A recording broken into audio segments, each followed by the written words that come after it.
Party spokes person కానీ వీళ్ళ కొన్ని న్యూస్ పేపర్లు కొన్ని ఛానళ్ళు ఉన్నాయి కాంగ్రెస్తోని నడిచే ఛానల్స్ అన్నమాట. అంటే చైనా ఫండెడ్ ఛానల్స్ చెప్పొచ్చు మనం.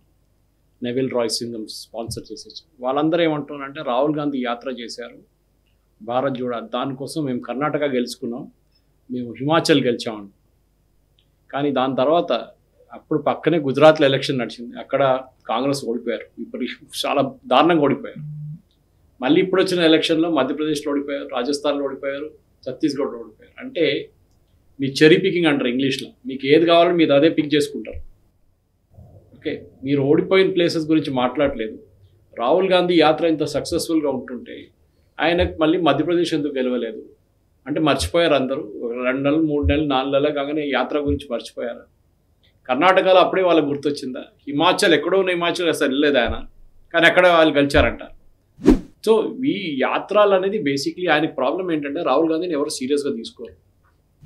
అది ఆయన పార్టీలోనే అది ప్రాబ్లం ఉంది, ఎందుకంటే ఆయన ఎవరు సీరియస్గా తీసుకోరు. రిలక్టెంట్ పాలిటీషియన్, ఆయన మాట్లాడుతున్నది ఇంకొకరికి అర్థం కాదు, ఆయనకే అర్థం కాదు. ఫస్ట్ ఆయనకి ఎవడో కాగితంలో రాసిస్తారు.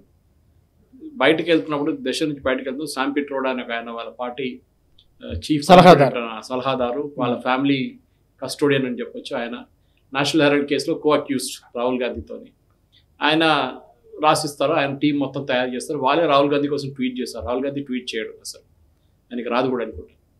సో ఈ యాత్రతో ఏం సాధించారని అడిగితే ఏం సాధించలేదు, ఒకటి హైప్. అంటే ఒక పిఆర్ మిషనరీ ఉంది రాహుల్ గాంధీ, మనం అర్థం చేసుకోవాలి. మనం ఎప్పుడు ఈ న్యూస్ పేపర్ ఆర్టికల్స్ కానీ, టెలివిజన్ షోస్ కానీ, డిబేట్స్ కానీ, తర్వాత యూట్యూబ్ ఛానల్స్ కానీ, ట్విట్టర్లో వస్తున్నాయని అనుకుంటాం ఇది అన్ని ఐసోలేటెడ్గా జరుగుతుంది. అంటే ఒకటి సపరేట్గా ఒకటి దానికి ఒక సంబంధం లేదనుకుంటాం, అన్నిటి సంబంధం ఉంది.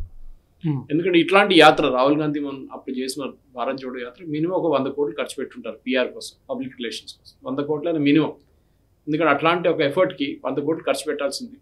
సో 100 కోట్లు ఖర్చు పెట్టిన రాహుల్ గాంధీ కోసం అది ఎట్లా చేయబోతున్నారు, ఏం చేయబోతున్నారు అనేది చాలా ఇంపార్టెంట్ అనమాట. సో ఈసారి ఏం చేయబోతున్నారు, ఎట్లా ఖర్చు పెడుతున్నారు అనేది మనం చూడాల్సింది. సో రాహుల్ గాంధీ గారు ఇంత డబ్బులు ఖర్చు పెట్టి, ఇంత పిఆర్ ఎఫర్ట్ పెట్టి తయారు చేసిన ఒక యాత్ర బిల్డప్ ఆయన మీద ఉంది చూడండి. ఇంకా ఎవరు లేరు చుట్టుపక్కన, ఎవరు తిరిగారు, కేసీ వేణుగోపాల్ నుంచి మల్లికార్జున్ ఖర్గే నుంచి జయరామ్ రమేష్, వాళ్ళందరినీ పక్కన పెట్టేసి ఓన్లీ ఫోకస్ రాహుల్ గాంధీ. మళ్ళీ మనం అందరూ అడగవచ్చు రాహుల్ గాంధీ పొజిషన్ పార్టీలో ఏంటి? సిఎల్పి లీడరా? కాదు. లోక్సభలో ఆయన పార్టీ ప్రెసిడెంటా? కాదు. ఆయన పార్టీ వైస్ ప్రెసిడెంటా? కాదు. ఆయనకి ఏ పొజిషన్, ఒక ఎంపీ పొజిషన్ ఒకటే ఉంది. అట్లాంటి మనిషికి అంటే వీళ్ళు మల్లికార్జున్ ఖర్గే మళ్ళీ ప్రెసిడెంట్ ఎందుకు చేశారు? రాహుల్ గాంధీని తిరిగితే వాళ్ళు ఆయనే ప్రెసిడెంట్ చేయవచ్చు కదా. అన్ని డిసిషన్స్ ఆయనే తీసుకుంటాడు, క్యాండిడేట్ సెలెక్షన్ ఆయనే చేస్తాడు. మన ఏఐసిసిలో ఇక అన్ని ఓడిపోయిన దానికి అందరూ తిట్టారంట ఆయన మీటింగ్లో వచ్చి. కమల్నాథ్ తిట్టారంట, దిగ్విజయ్ సింగ్ తిట్టారంట, సచిన్ పైలట్, అశోక్ గెహ్లోట్, ఇక్కడ వాళ్ళ పార్టీ చీఫ్ భూపేష్ బాగెల్ అందరు తిట్టారంట. మీరు ఎందుకు ఓడిపోతారు, మీకు అసలు మీకు ఏంటి, మీరు అందరినీ మీరు అది చేస్తామని చెప్పారు. కానీ ఎలక్షన్లో వాళ్ళ ఏమైంది లాస్ట్ చూడండి, నా మొత్తం నాది ఇమేజ్ దెబ్బతిన్నదని ఆయన అంటున్నాడు రాహుల్ గాంధీ. ఆయన క్యాంపెయిన్ చేసిండు, ఆయన మీటింగ్లో అడ్రస్ చేసిండు, దాని గురించి మాట్లాడలేదు. ఒక క్యాప్టెన్ ఎప్పుడు, ఒక టీం క్యాప్టెన్ ఎప్పుడు ఓడిపోతే ఈ should take the responsibility for it. గెలిచినప్పుడు వాళ్ళ టీం మెంబర్స్కి క్రెడిట్ ఇవ్వాలి. అది కాదు, ఇది ఆయన ఎప్పుడు తప్పు చేయడు. రాహుల్ గాంధీ ఇప్పుడు దాకా 30-40 సార్లు రీలాంచ్ చేశారు, న్యూ అని చెప్పేసి. కానీ ఇప్పుడు దాకా బాబా రీలాంచ్ చేసి కూడా ఎక్కడ ఏం చేయలేడు. ఒక కర్ణాటక ఒక్కటే చూపించడానికి వాళ్ళ దగ్గర ఒక మెడల్ లాగా ఉంది. ఆ గవర్నమెంట్ కూడా ఎక్కువ రోజులు ఉండదు, మన అందరూ తెలుసు. అది అప్పుడు చేసిన జేడీఎస్ చేసిన తప్పు ఇప్పుడు వాళ్ళకి తెలిసిపోయింది. ఈసారి లోక్సభలో బీజేపీతో వాళ్ళు టైఅప్ చేసుకున్నారు. కానీ ఈ యాత్ర ఏంటంటే ఇది భారత్ పేరెందుకు మార్చుకున్నారు? ఫస్ట్ ఆఫ్ ఆల్ జోడోని వెళ్ళి న్యాయాన్ని పెట్టుకున్నారు. ఇప్పుడు అది కూడా మీరు చెప్పినట్లు మొదలవుతుంది మణిపూర్ టు ముంబై జనవరి 14 నుంచి మార్చ్ 20 వరకు. కానీ అప్పుడే జనవరి 1st week, sorry 3rd week కాగానే 1st వీక్ ఆఫ్ ఫిబ్రవరిలో ఎలక్షన్ అనౌన్స్ చేయబోతున్నారు, ఎలక్షన్ స్కెడ్యూల్. రాహుల్ గాంధీ అప్పుడే తిరుగుతుంటాడు, అప్పుడు కూడా అది కూడా ఏ స్టేట్స్ని తిరుగుతున్నాడు అది మనం చూడాలి.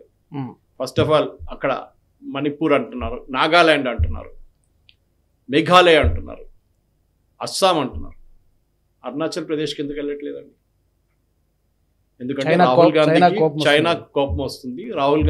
రాజీవ్ గాంధీ ఫౌండేషన్ కోసం 300 కోట్లు ఒఫిషియల్గా, అన్అఫిషియల్ కాదు, మనం అందరూ చూసాం. రాహుల్ గాంధీ సైన్ చేసిన లెటరు, సోనియా గాంధీ వెనక నిలబడుతున్నారు, ప్రెసిడెంట్ జీపింగ్ పక్కన ఉన్నారు. రాహుల్ గాంధీ సైన్ చేస్తున్నారు, చైనీస్ ఆఫీషియల్ ఇంకెవరో సైన్ చేస్తున్నారు. 300 కోట్లు ఒఫీషియల్గా చైనీస్ గవర్నమెంట్ రాజీవ్ గాంధీ ఫౌండేషన్కి ఇచ్చారు. ఏంటంటే రీసెర్చ్ చేయడానికంట, ఇండో చైనీస్ ప్రాజెక్ట్స్ గురించి రీసెర్చ్ చేయడానికి. ఇది నెవిల్ రాయ్ సింగం ఇచ్చి అదే డబ్బులు ఇంకొక సోర్స్ నుంచి వచ్చింది, అంత ఇంకేం లేదు. సో ఎందుకు వెళ్ళట్లేదు అరుణాచల్ ప్రదేశ్? ఛాలెంజ్ చేయాల్సింది బీజేపీ. మీకు దమ్ముంటే అరుణాచల్ ప్రదేశ్ నుంచి రాండి. ఫస్ట్ ఆఫ్ ఆల్ మణిపూర్ అంటున్నాడు. మణిపూర్లో మొదలుపెట్టినప్పుడు మీరు అక్కడ ఏం చెప్తారు మణిపూర్ ప్రజలకు? మీరు చర్చలు తగలబెట్టారు, మీరు అది చేశారు ఇది చేశారని చెప్తారు అక్కడ. అది కూడా ఇంఫాల్ నుంచి. ఇంఫాల్లో మీటీస్ మెజారిటీలో ఉన్నారు, వాళ్ళు చూపిస్తారు రియల్ కలర్ ఏముందనేది. అది కాకుండా అస్సాంకి వచ్చినప్పుడు అస్సాంలో ఎవరు గవర్నమెంట్? బీజేపీ ఉన్నారండి. ఏం చేస్తే బిల్డప్ చేస్తారండి.